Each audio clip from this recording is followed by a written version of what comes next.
Siguro kaya yung mga magulang natin, ayaw tayo malingat sa paningin nila noon dahil inaabot ng buwan o taon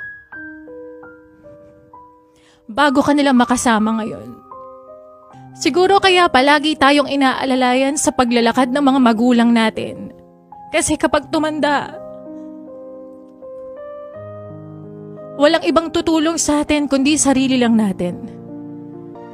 Siguro kaya nung bata tayo, pinapatulog tayo sa hapon kasi kapag tumanda ka na, mamamalimos ka na ng tulog at pahinga. Siguro kaya pinapakain tayo ng masustansya noon para sa pagtanda mas malakas nating haharapin yung mga pagsubok ng buhay.